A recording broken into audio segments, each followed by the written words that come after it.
Hindi na pala morning. Afternoon na pala.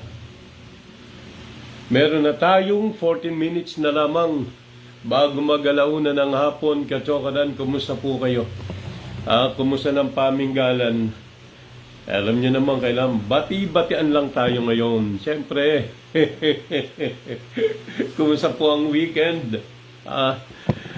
Mga kasama natin sa Nueva Ecija Press Club, mukhang may Christmas party ngayon. Thank you very much. Narinig ko nga kay Congressman J. Vergara ng 3rd District ng Nueva Ecija. Nung nandito si Pangulong Ferdinand Marcos Jr. sa Kalikid Sur, Cabanatuan City. Sabi niya, I love Nueva Ecija Press Club. Tapos yun nga po, mayroon yatang Christmas party. So, good morning sa atin pong lahat. Good morning, good afternoon na nga. Alanganin, mag-alauna na ng hapon. Siguro kayo nakapananghalian na. Nagluluto pa Nagluluto. Late kasi kaming nag-almusal. So, late din yung pananghalian ako. Kumusta po kayo? Yung Philippine National Police, yung Nueva Ecija Police Provincial Office, mga kachokaran, merong itinakda na mga lugar kung saan magpapaputok. Siyempre, malaking issue yun sa ating mga kababayan. Sabi nila, teka, ano mangyayari? Magpapaputok kami pagkasapit ng alas 12, pupunta pa kami sa lugar na yan para doon pumunta. Grabe naman.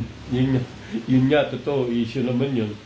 Paano nga bang kakailanganin pang magpunta sa isang lugar? Pero nagtakda po sila, mga kachokaran, ng mga lugar kung saan po pwedeng magpaputok. Ito daw, nasaan yan? Nasa 55 ba yun?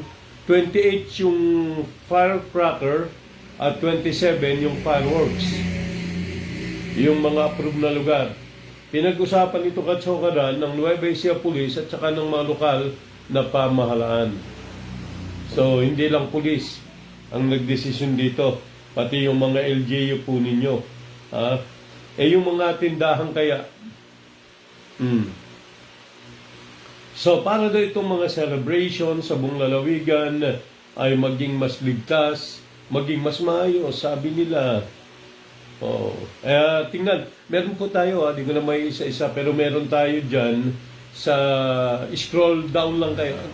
Scroll down ba tawag doon? Yes, basta doon sa older post natin, nandun po yung mga lugar kung gusto nyo makita. Mga kachokaran, yung kung saan po pwedeng mga magpaputok, mag-firecrackers. At ang sinasabi, mahigpit nilang ipatutupad yung mga patakaran dito. At least siguro yung mga mga authorized na klase ng paputok, huwag na tayong gumamit ng sobrang lalakas. Ano ba natin yung parang nakawiwindang ng mundo?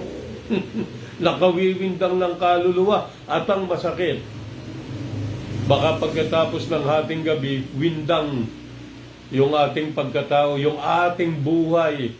Pag nawala ng kamay, nasabugan ng muka, o mas masakit pa pag yung mga anak natin, mga maliliit na bata riyan, ang naapektuhan, di ba? Grabe. So,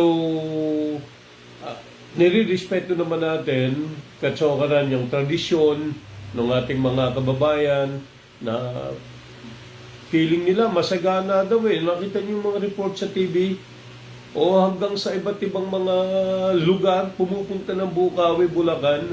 Magandang hapon, sabi ni Johnny Ikot. Oy Johnny, magandang hapon, kachokaran. Kayo ba nakapagsalo-salo na? Nagsalo-salo na ang pamilya o kasama na ang tropa. Mga ganyan, di ba? Pero yun nga po, kahit iba-ibang lugar talagang pumupunta pa sa Bukawi, Bulacan para bumili ng mga mga pampailaw. Mas mainam kung pampailaw na lang, hindi na pampasabog, hindi na firecracker, fireworks display. Sana ang ating gagawin. So, yun lang naman po mga kachokaran. At nais nating makipagbalitan sa inyo.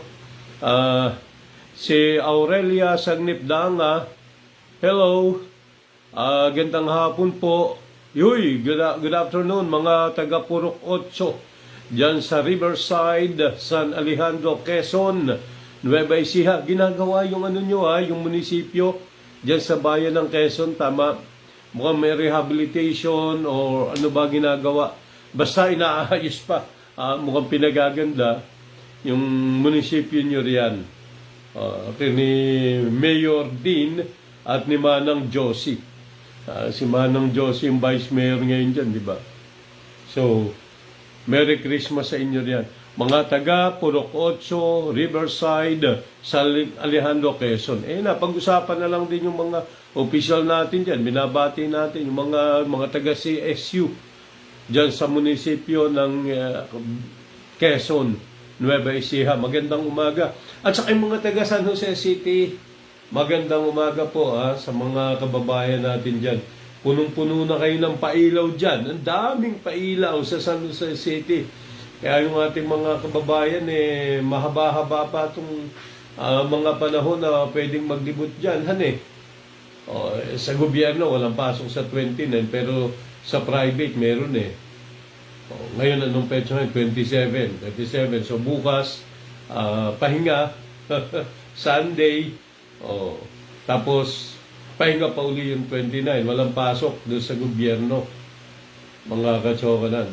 So, thank you very much. At konting kwentuhan lang tayo, Johnny. Opo, dito kami ngayon sa Hain, Nueva Ecija. Galing kami sa Manila. Isang kayo sa Hain.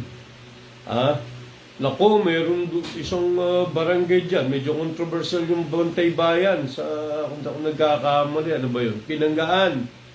Maki-check kung ano po, si Kapitan siguro yung Kapitan ng Pinanggaan siguro naman may gagawing aksyon. Of course, hindi natin alam kung ano talaga yung mga resa-resa riyan. Kailangan bigyan po ng atensyon ng investigasyon kasi kumalat na sa social media, ano man po, yung Bantay Bayan, sabi napagalit o mainit talaga ang ulo, di natin masabi. Pero, may lumampas sa dapat. Tingnan niyo kung sa video mismo, lumampas dun sa dapat. Siyempre, kakapraso yung video, hindi natin alam ano yung nangyari before, ano yung nangyari pa after. Basta, yun po. Merry Christmas mga katsokaran at ingat po tayo lagi Johnny Iko, Taurena Sangnipdanga, yung mga nandiriya na hindi nagkokomento, maraming salamat. Doon sa nagbibigay ng stars, doon sa nakalipas na isang taon na naman, papalipas. Kasi 27 ngayon, ilang araw pa natitira. Mga nagbigay ng stars, mga nag-follow, mga nag-share. Share din tayo maraming salamat po. Ingat tayo lagi. Ingat. God bless.